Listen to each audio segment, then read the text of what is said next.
Dr. Amanda Mitchell's fingers trembled slightly as she adjusted the Lunar Observatory's quantum imaging array. After 15 years of searching the stars, first as a Marine Corps captain specializing in xenobiology, then as the head of Earth's Extraterrestrial Contact Division, she'd finally found what humanity had been both dreading and anticipating. Proof we weren't alone. The Zenithian ships hung in high Earth orbit like crystalline daggers catching starlight. Beautiful, yes, but Amanda's military training screamed danger at their formation. The vessels maintained perfect equidistant spacing, optimized for both defensive coverage and rapid offensive deployment. This was no diplomatic approach. It was a military vanguard disguised as one. Dr. Mitchell, her assistant, James Chen, appeared at her shoulder, tablet in hand. The UN Security Council is assembled. They're waiting for your assessment. Amanda straightened her back, old habits from her Marine days kicking in. Tell them I'll be there in 5. And James, execute Protocol Cassandra. James's face paled. Protocol Cassandra, named after the mythological prophet whom no one believed, was their failsafe for first contact scenarios deemed potentially hostile. Across Earth, hidden servers would begin downloading copies of human history, art, and scientific knowledge into hardened underground facilities. That bad? James whispered. Amanda's green eyes remained fixed on the main display. Worse, look at their approach vector. They're establishing Lagrange point coverage. Standard force projection doctrine. I've run these same scenarios hundreds of times in the simulator. The largest ship, easily the size of Manhattan, had positioned itself directly above New York City. Its crystalline surface rippled with colors that shouldn't exist in nature, a display that might have been beautiful if Amanda hadn't recognized it as active sensor scanning. Her neural implant pinged, a direct connection from General Roberts at the Pentagon. Mitchell, please tell me you're seeing something different than our orbital defense grid. Afraid not, sir. Their fleet architecture matches theoretical models for optimal invasion positioning. But there's something else. She enhanced the image of the flagship. They're broadcasting in all known human languages simultaneously. The translation is concerning. The message repeated across every communication channel on Earth. Greetings, noble savages of Sol 3. The eternal Zenithian Empire welcomes you into its benevolent embrace. Prepare for integration and elevation. Amanda's jaw clenched. They're not even trying to hide their intentions. This is textbook gunboat diplomacy. Just replace the gunboats with antimatter-powered space cruisers. Recommendations. The general's voice was tight. Let me handle the initial contact, Amanda replied, already moving toward the quantum entanglement communicator. I speak their language better than they know. Their language? Mitchell, we've only just. Not their words, sir. Their mindset. She activated the QEC, establishing a direct link to the Zenithian flagship. I'd studied every first contact scenario in human history, from Cortes meeting Montezuma to European ships arriving in Japan. The strong always use the same playbook when meeting those they consider beneath them. And they always make the same mistakes. The crystalline ships continued their elegant dance above Earth, their crews likely expecting the primitive humans to be awestruck by their display of technological superiority. They wouldn't be expecting what came next. Amanda squared her shoulders and activated the transmission. Attention Zenithian vessel. This is Dr. Amanda Mitchell of Earth's Combined Defense Force. Before you proceed with your planned show of force, I strongly suggest you review the historical database we're transmitting. Pay particular attention to what happened to the last 8 empires that tried to subjugate us. She paused, allowing a small smile. This is not a plea for mercy. This is a professional courtesy, a warning from one warrior culture to another. We've spent our entire history fighting ourselves and surviving. We've gotten very, very good at it. The choice is yours. The Zenithian response was immediate, their translator struggling to convey their mixture of amusement and disdain. Your species hasn't even unified its own world. What could you possibly teach the Eternal Empire about warfare? Amanda's smile widened. They had so much to learn. Everything, she replied. And I truly hope we don't have to. The Geneva Peace Palace had never seen such an assembly. Beneath its vaulted ceilings, representatives from every nation on Earth sat alongside the crystalline forms of the Zenithian diplomatic corps. Ambassador Tulaxin, his iridescent robes shifting colors with each movement, towered 3 meters tall at the podium. Amanda Mitchell stood at the back of the human delegation, her dress uniform feeling stiff after years in laboratory garb. Her neural implants silently recorded everything, especially the way the Zenithian honor guard kept their weapon analogs within easy reach. Old habits die hard, regardless of species. Your species shows remarkable potential. Tulaxin's translated voice resonated through the chamber. With proper guidance, you may achieve spacefaring status within mere centuries. The Empire graciously offers to accelerate this process. Amanda's hand tightened on the quantum drive in her pocket. She caught the eye of Colonel Jack Hayes, Earth's military attaché, and gave a slight nod. It was time. Ambassador Tulaxin, she called out, her voice cutting through the diplomatic pleasantries. Before we proceed, I believe there's something you need to see. The ambassador's 6 eyes blinked in rapid succession. Confusion, according to the xenobiologist's brief. Dr. Mitchell, protocols dictate. Protocols, Amanda interrupted, stepping forward, have their place. But so does understanding exactly who you're dealing with. She inserted the quantum drive into the holographic projector. The chamber darkened. Above the assembly, the air shimmered as Earth's history of warfare sprang to life in vivid detail. Carthage, 146 BC. Amanda narrated as the scenes unfolded. A civilization reduced to ashes, its ground salted to prevent recovery. The images shifted. Genghis Khan's campaigns, an empire built on the backs of superior mobility and adaptable tactics. Tulaxin's secondary breathing membranes fluttered, the first sign of discomfort he'd shown. These are primitive conflicts, hardly. World War I. Amanda continued, undeterred. The holograms showed the storming of Normandy, the island-hopping campaigns of the Pacific, humanity's first truly global conflict. We learned to fight in every environment, to adapt to any situation. She advanced through the centuries. Guerrilla warfare in Vietnam, desert combat in the Middle East, the orbital skirmishes of the resource wars. But here's what you really need to understand. The hologram shifted to show Earth's military research facilities. We never stopped preparing. Every conflict taught us something new. Every war made us stronger. The Zenithian diplomatic team stirred uneasily as the display showed Earth's hidden defensive capabilities. Orbital platforms disguised as satellites, antimatter research facilities buried in mountains, quantum entanglement communication arrays that couldn't be jammed. Your species, Tulaxin said, his translator struggling to convey his mix of emotions, speaks of peace while showing us implements of war. How typically primitive. Amanda smiled, but it didn't reach her eyes. No, Ambassador, we're showing you why we value peace so highly. We know exactly what war costs. She gestured to the final hologram, a simulation of Earth's full military response to an invasion. We've run this scenario 10,000 times. Would you like to know how many versions end well for an attacking force? The chamber had grown so quiet you could hear the soft hum of the holographic projectors. Colonel Hayes stepped forward, his combat decorations glinting. We're not trying to threaten you, Ambassador. We're trying to prevent a mistake. Humanity doesn't want to join your empire through force. Tulaxin's color-shifting robes had settled into a deep thundercloud purple.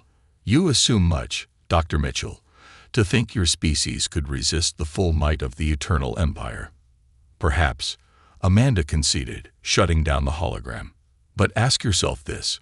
Why would we show you our military capabilities unless we had something far more significant hidden away? The ambassador's 6 eyes blinked rapidly as he processed this. His staff huddled around him, chittering in their native tongue. Finally, he drew himself up to his full height. The Empire has never been challenged by a pre-FTL species. Your presentation is noted, but the integration will proceed as planned. As the Zenithian delegation swept from the chamber, Colonel Hayes leaned close to Amanda. They didn't listen. No, she agreed, watching the aliens depart. They never do. She touched her neural implant, sending a single coded burst. *execute Ragnarok Protocol *. But we warned them. Whatever happens next is on their heads. In orbit, hidden beneath Earth's oceans, and in secret bases across the solar system, humanity's real defensive preparations hummed to life. The Empire was about to learn why humans spent so much time preparing for the worst. The Zenithian Empire struck at 300 UTC, exactly when Dr. Amanda Mitchell predicted they would. Their crystalline ships descended from high orbit in perfect formation, targeting major military installations with surgical precision. Or at least, what they thought were major military installations. Confirm all targets have taken the bait, Amanda commanded from deep within Cheyenne Mountain's Quantum Command Center. The holographic display showed hundreds of Zenithian weapons signatures targeting abandoned bases and dummy installations. Confirmed, Lieutenant Sarah West reported, her fingers dancing across the neural interface. Operation Paper Tiger is successful. They're hitting empty buildings and holographic projections. Amanda allowed herself a grim smile. Execute Operation Sleeping Giant. Across the solar system, humanity's real defensive grid awakened. What the Zenithians had dismissed as primitive communications satellites and asteroid mining platforms suddenly revealed their true nature. The communications arrays were actually housings for Mark VI kinetic kill vehicles. Tungsten rods accelerated to relativistic speeds by electromagnetic rails. The first salvo caught the Empire completely off guard. Their energy shields, designed to deflect plasma weapons and energy beams, proved useless against simple physics.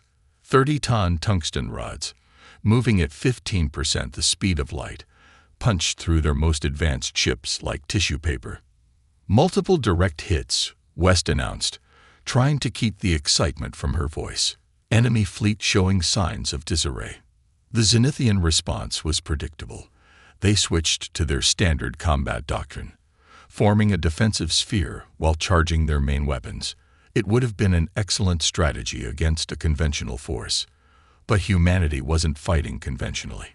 Launch Operation Firefly, Amanda ordered. From the dark side of Luna, hundreds of microsatellites detached from their hiding places in the lunar regolith. Each one was barely larger than a coffee can, powered by miniaturized fusion cores. Technology the Empire had dismissed as beyond humanity's grasp. The swarm approached the Zenithian fleet, appearing on their sensors as space debris. By the time they realized their mistake, it was too late. The microsatellites attached themselves to the crystalline hulls and began their work. Quantum tunneling charges that bypassed shields entirely, burrowing into the ship's systems. Mom. West's voice cracked with urgency. They're charging something big. Energy readings off the charts. Amanda studied the tactical display. The Empire's flagship was indeed powering up its main gun, a weapon designed to crack planets. Right on schedule. Colonel Hayes, you have a green light. Hidden in the asteroid belt, Earth's first stealth fleet decloaked. Led by Colonel Jack Hayes, the ships were ugly, asymmetrical things, more like floating scrapyards than proper warships. The Empire's sensors struggled to lock onto them, their hulls covered in metamaterials that absorbed or redirected scanning beams. The stealth fleet's first volley wasn't fancy. Good old-fashioned nuclear torpedoes, wrapped in field generators stolen from crashed Zenithian scouts decades ago. The Empire's sensors never saw them coming. The flagship's charging sequence was interrupted rather spectacularly as multiple 50-megaton warheads detonated against its hull. The massive ship's crystalline structure cracked, secondary explosions cascading along its length.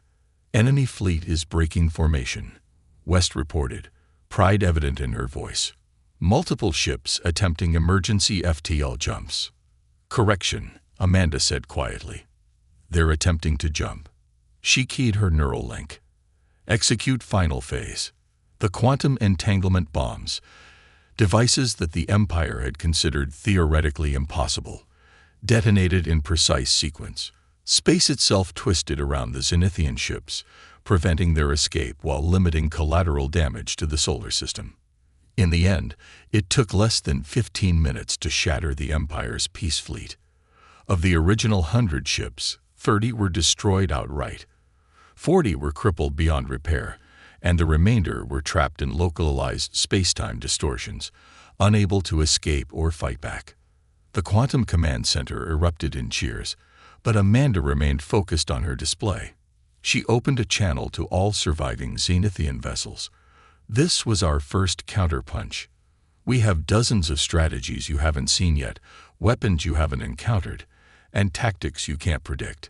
Are you ready to discuss actual peaceful contact, or should we continue your education in human warfare?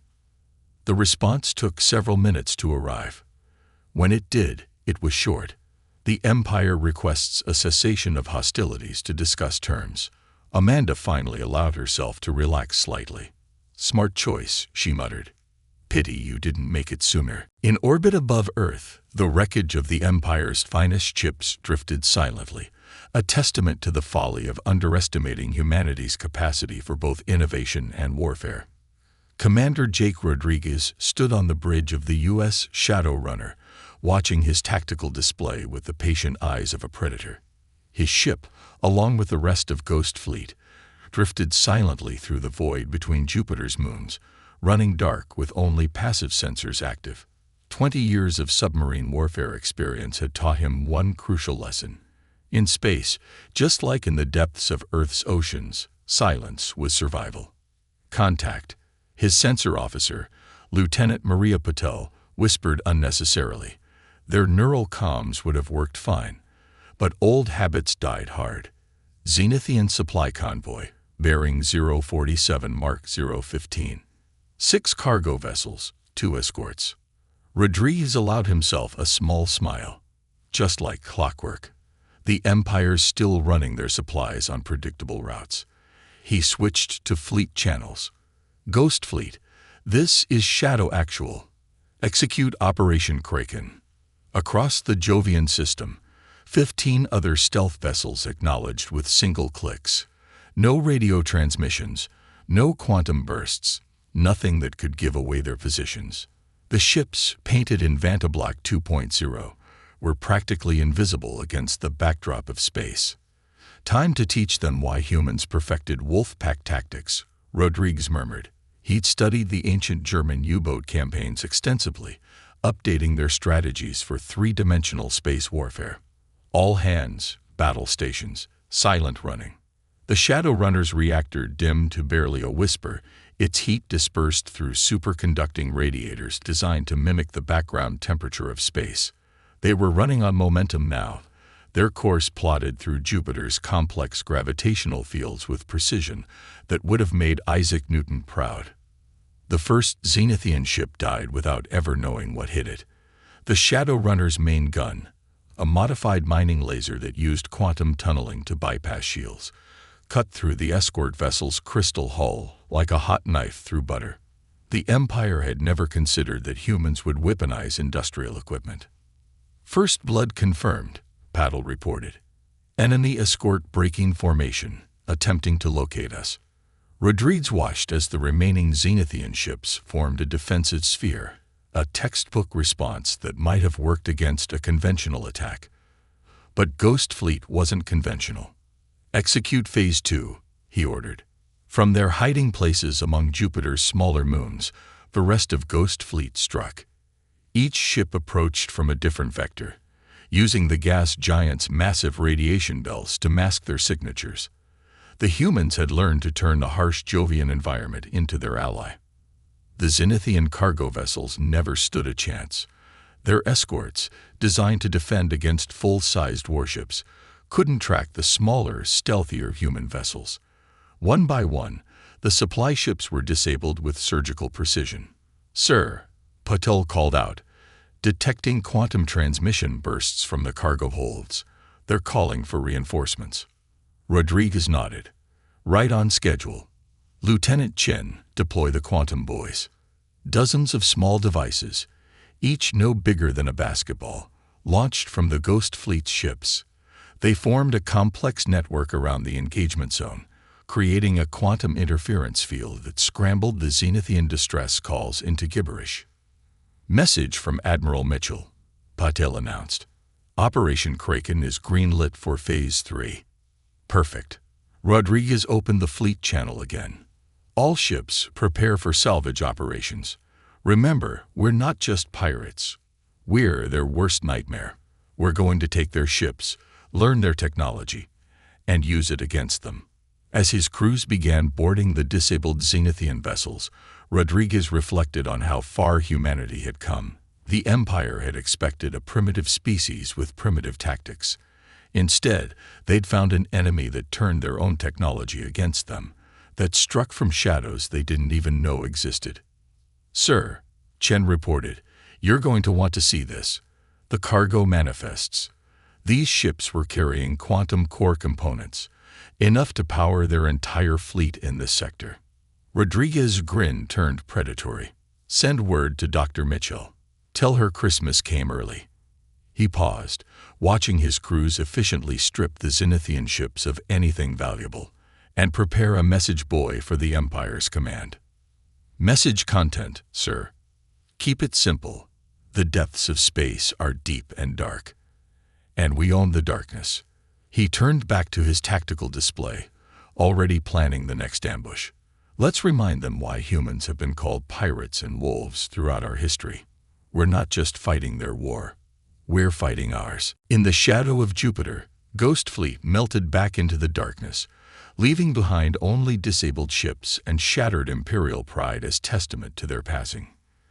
Kelly Cooper, formerly known in hacker circles as Quantum Kitten, sat cross-legged in her command chair at the Cyber Defense Operations Center, surrounded by holographic displays showing streams of Zenithian data traffic. At 19, she was the youngest person ever to hold the rank of Chief Information Warfare Officer. She was also humanity's secret weapon in the digital domain. You're saying their entire fleet runs on quantum neural networks? She asked, absently twirling a strand of purple hair while studying the intercepted alien code. Dr. Amanda Mitchell nodded on the secure video feed. Their AI systems are decades ahead of ours in raw processing power. But they've never had to deal with human chaos theory, Kelly finished, a mischievous grin spreading across her face. Or cat videos. 6 months earlier, Kelly had made an astounding discovery. Zenithian AI had a peculiar vulnerability to certain types of Earth media, particularly content that defied logical prediction patterns. Cat videos, with their random jumps and inexplicable behavior, created processing conflicts in the alien systems. Launch Operation Keyboard Cat, Kelly commanded. Her team of cyber warfare specialists, each chosen for their combination of technical brilliance and creative thinking, sprang into action. The first wave of the attack hit the Empire's forward command fleet with the full force of Earth's feline arsenal. Thousands of cat videos, each specially encoded with quantum encryption algorithms that made them impossible to ignore, flooded their networks. Multiple ships reporting system anomalies, reported Lieutenant Jack Wong, Kelly's second-in-command. Their AI is trying to analyze why cats knock things off tables for no apparent reason. Kelly switched her neural interface to the tactical display.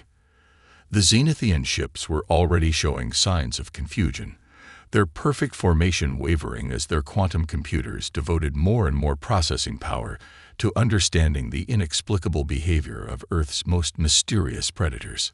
Phase 2, Kelly ordered. Release the memes. The second wave carried years' worth of internet culture, specifically chosen to confuse and distract alien logic systems. Rickrolls embedded in tactical data streams. Doge memes hidden in navigation protocols. The entire Nyan Cat archive encrypted into their weapons targeting systems. Ma'am, Wong called out, trying to suppress a laugh. Their flagship's AI is stuck in a logic loop trying to understand why humans find Keyboard Cat funny.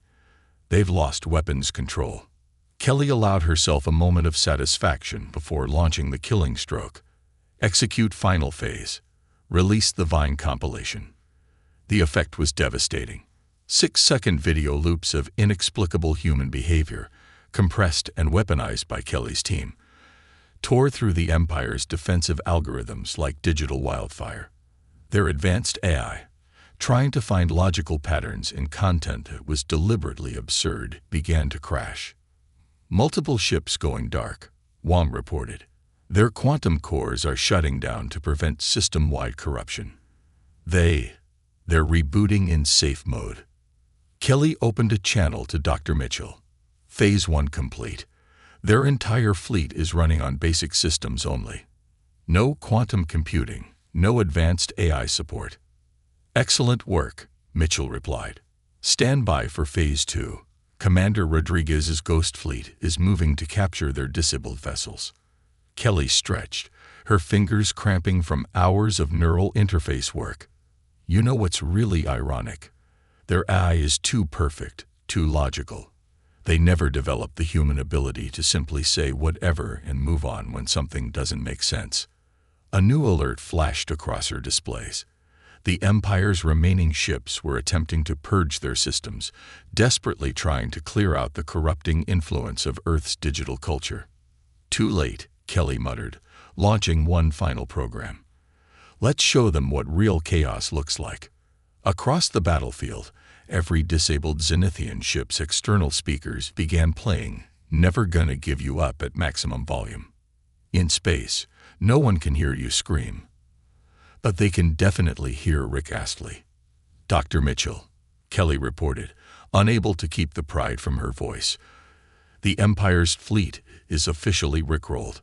Their communication channels are flooded with cat videos, their targeting systems are running Nyan Cat on loop, and their quantum cores have given up trying to understand why pizza gets delivered to empty rooms in horror movies.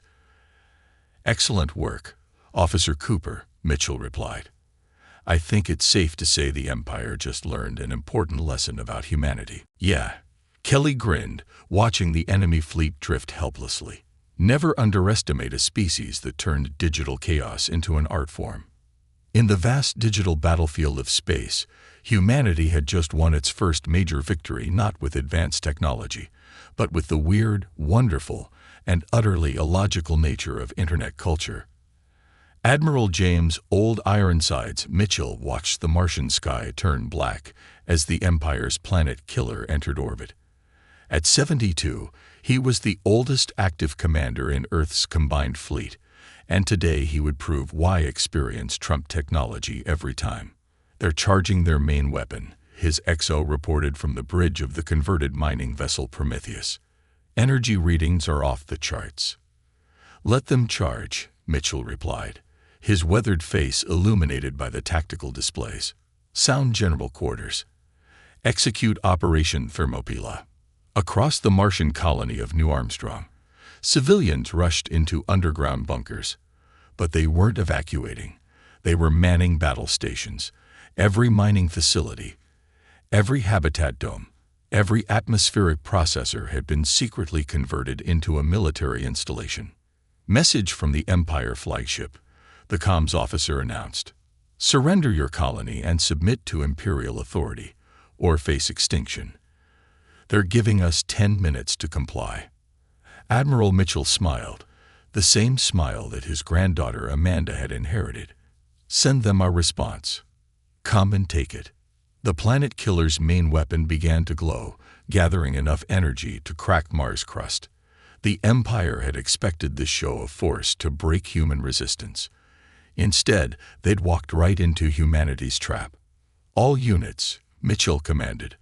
Operation Leonidas is go.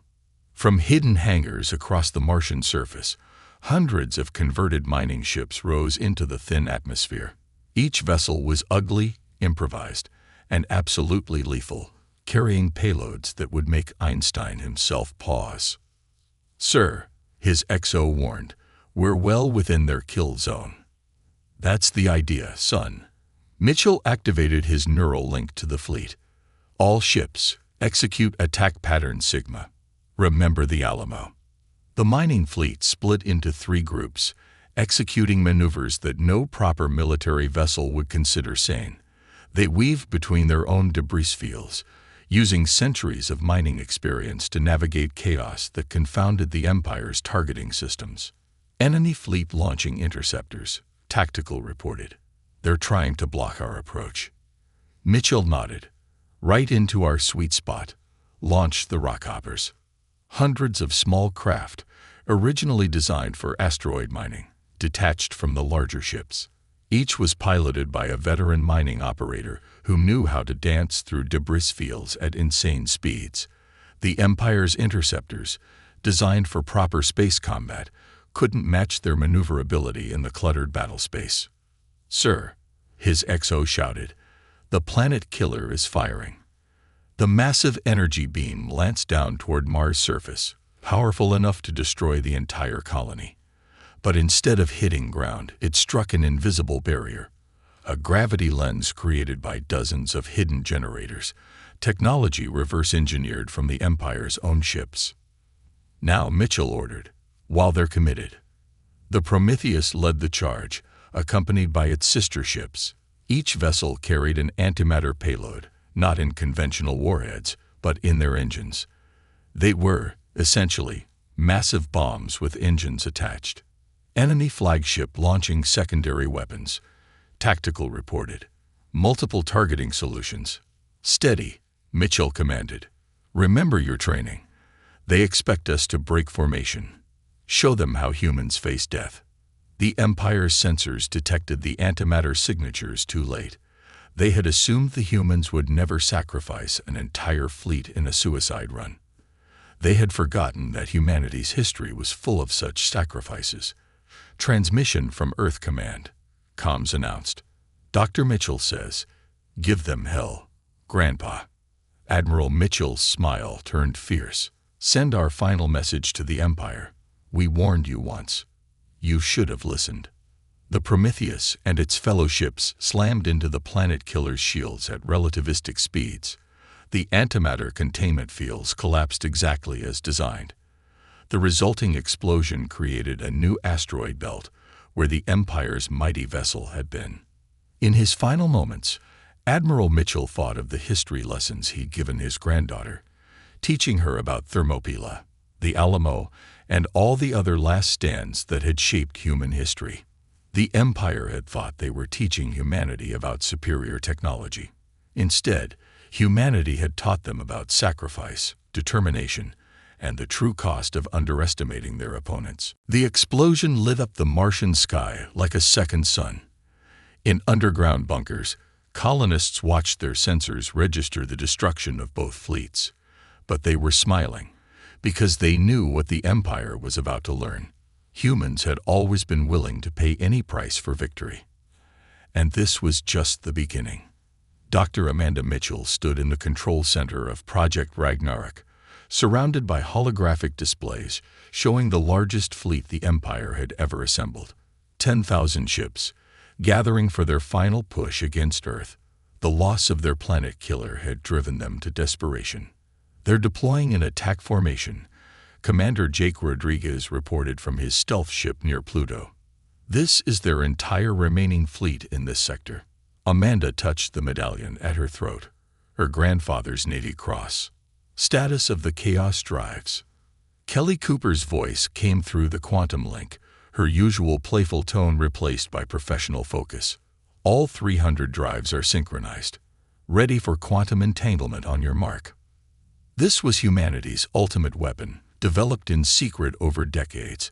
While the Empire had focused on building bigger ships and more powerful weapons, Earth had been researching the fundamental laws of reality itself. "Execute final protocol," Amanda ordered. "Unleash Thor's lightning." Across the solar system, hidden facilities activated. The Chaos drives, devices that manipulated quantum entanglement on a massive scale, spun up to full power. They weren't weapons in the conventional sense. They were something far worse. They were holes in reality. "Quantum field stabilized," Kelly reported. "Ready for mass translation in 3, 2, 1. Reality twisted. Space itself seemed to hiccup. When it settled, the Empire's massive fleet found itself surrounded. 300 human vessels had appeared simultaneously at precisely calculated points throughout their formation, each powered by a chaos drive. "All ships, execute battle plan Ragnarok," Amanda commanded. The human vessels, led by Commander Rodriguez's Ghost Fleet, unleashed their full arsenal. But these weren't conventional weapons. Each ship carried technology reverse-engineered from every conflict humans had ever fought, enhanced by their understanding of quantum mechanics. Electromagnetic pulses designed to disrupt crystalline structures. Nanite swarms that consumed enemy shields. Quantum torpedoes that phased through solid matter. Each weapon represented a lesson learned from humanity's long history of warfare. "Enemy fleet attempting to regroup," Rodriguez reported. "They're trying to form a defensive sphere." Amanda's lips curved in a grim smile. "Execute Phase 2. Show them why we named this project Ragnarok." The chaos drives pulsed again. This time, they didn't just transport ships. They began to alter local space-time itself, creating zones where physics behaved differently. Zones that human ships, designed for chaos, could navigate easily. The Empire's rigid battle formations fell apart in the face of impossible geometry. "Multiple enemy ships self-destructing," Kelly reported. "Their quantum cores can't handle the spatial distortions. They're sending out a general distress call." "Let them call," Amanda said quietly. "The universe should witness this moment." The battle, if it could still be called that, continued for another 20 minutes. The Empire's mighty fleet, terror of 1,000 systems, broke against humanity's unleashed fury like waves against a cliff. Their perfect formations meant nothing in spaces where up and down were suggestions. Their advanced AI crashed when faced with regions where cause didn't necessarily precede effect. "Enemy flagship is signaling," Kelly announced. They're requesting unconditional surrender." Amanda closed her eyes briefly, thinking of her grandfather and his sacrifice. "Accept their surrender. Deactivate the chaos drives." As reality settled back into its normal patterns, the surviving Imperial ships hung motionless in space. Of their 10,000 vessels, barely 3,000 remained operational. The rest were either destroyed or trapped in pockets of twisted spacetime, requiring human assistance to escape. "Message from Earth Command," Rodriguez reported. "They're asking what we should do with the surrendered fleet." Amanda touched her grandfather's medallion one last time. "Tell them we'll do what humanity has always done after winning a war. We'll help them rebuild. We'll teach them what we know. And most importantly," she smiled, thinking of how far they'd come, "we'll remind them why we tried to warn them in the first place." Across the battlefield, human ships began rescue operations, helping trapped Imperial crews escape the spatial distortions. The Empire was learning its final lesson about humanity, that the same species capable of unleashing such devastation was equally capable of showing mercy. The war was over, and the galaxy would never be the same. The Genesis space station hung in neutral territory between Earth and the nearest Imperial world, its crystalline metal hybrid architecture symbolizing the future cooperation between humans and Zenithians. Dr. Amanda Mitchell stood at the main observation deck, watching delegations from 12 previously unknown alien civilizations arrive for the peace conference. "Quite a crowd," Commander Rodriguez said, joining her at the window. Like her, he wore the new Joint Species diplomatic uniform, though his still carried the Ghost Fleet insignia. "Hard to believe they were watching us the whole time." "Not just watching," Amanda replied, her neural implant processing the incoming diplomatic data. "Learning." "Kelly, show them what we found." Kelly Cooper materialized via hologram, her purple hair now sporting diplomatic silver streaks. "The intercepts are fascinating. These civilizations have been monitoring Earth for centuries, documenting every war, every conflict, every recovery." Her image gestured, spreading out dozens of alien observation reports. "They weren't just studying our warfare. They were studying our capacity for both devastation and redemption. The observation deck's doors whispered open as Ambassador Tulaxin entered, his once proud posture now carrying a hint of earned humility. "Dr. Mitchell, the delegation is ready for your presentation." Amanda nodded, touching her grandfather's medallion one last time before following the Zenithian ambassador to the main conference chamber. The room was a marvel of joint engineering, human ingenuity combined with imperial technology. Representatives from 14 species filled the tiered seating, their differences highlighting the amazing diversity of intelligent life. "Distinguished delegates," Amanda began, her words automatically translated into multiple languages. "We gather here not just to sign a peace treaty, but to acknowledge a truth about galactic civilization itself." The holographic displays activated, showing Earth's history of conflicts alongside its achievements in art, science, and healing. Humanity warned the Empire about our capacity for warfare not out of fear, but out of a deep understanding of its cost. Every weapon we created, every tactic we developed, came from lessons written in blood. The display shifted to show the recent battle footage alongside current reconstruction efforts. Human ships, once dealing destruction, now helped rebuild imperial worlds. But our greatest strength isn't our ability to fight. It's our ability to forge peace from the ashes of war. Kelly's hologram appeared, presenting the intercepted alien communications. "We know you were watching. All of you. You saw an empire that had grown complacent in its power encounter a species that had never known true peace. You watched to see if we would destroy them utterly when we won. Instead," Rodriguez continued, standing at Amanda's side, "you saw something else. A species that offered warnings before violence, that chose mercy over vengeance, that immediately began helping its former enemies rebuild." Ambassador Tulaxin stepped forward, his crystalline form catching the light. "The Empire acknowledges its error in dismissing humanity's warning. We mistook preparation for aggression, and wisdom for weakness. Today, we don't just sign a peace treaty. We welcome humanity as equals in the galactic community." Amanda smiled, thinking of all the sacrifices that had led to this moment. The treaty before us establishes not just peace, but a new framework for cooperation. Earth will not join the Empire as subjects, but will partner with them as allies. Our combined knowledge, imperial technology, and human innovation will be shared with all peaceful civilizations. The chamber erupted in multilingual discussion as the implications became clear. Humanity wasn't just making peace, they were changing the very nature of galactic politics. "There's an old human saying," Amanda concluded, her voice cutting through the chaos.